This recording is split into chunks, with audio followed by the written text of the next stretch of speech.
విజయవాడ వరద బాధితులకి 25 కేజీల చొప్పున పంపిణీ చేయడానికి ఆంధ్రప్రదేశ్ ప్రభుత్వం దాదాపు 400 లారీలలో తూర్పుగోదావరి జిల్లా నుంచి ఆంధ్రప్రదేశ్ పౌర సరఫరాల శాఖ ద్వారా సేకరించినటువంటి బియ్యాన్ని విజయవాడకు తీసుకురావడం జరిగింది.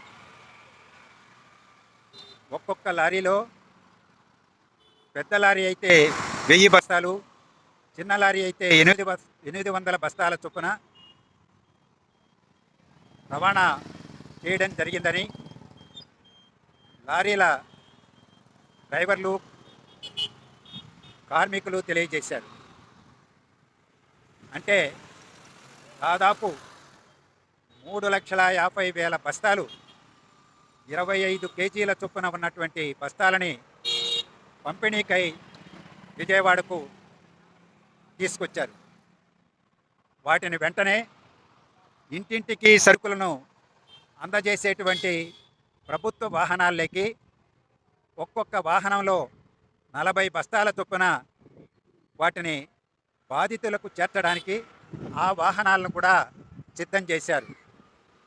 అధికారులు, పోలీసుల భద్రతా మధ్య పర్యవేక్షణలో ఈ పనంతా చేయడానికి అన్ని రకాల ఏర్పాట్లు జరుగుతున్నట్టు ఇది ప్రత్యక్ష నిదర్శనం.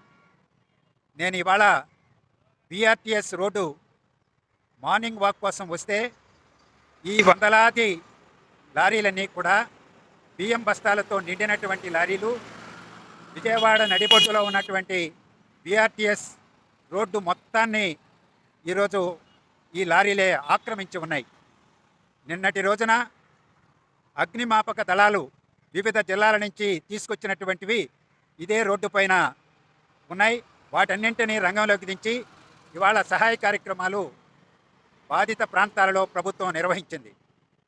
ఆ రోడ్లు నీళ్లు తగ్గిపోయే కొద్దీ రోడ్లను శుభ్రం చేయడం, ఇళ్లను శుభ్రం చేసేటువంటి అంటువ్యాధులు ప్రబలకుండా మళ్ళీ జనావాసాలలో తిరిగి వారి జీవితాలను గడపడానికి వీలుగా కార్యక్రమాలు ముమ్మరంగా సాగిస్తూ ఉన్నారు.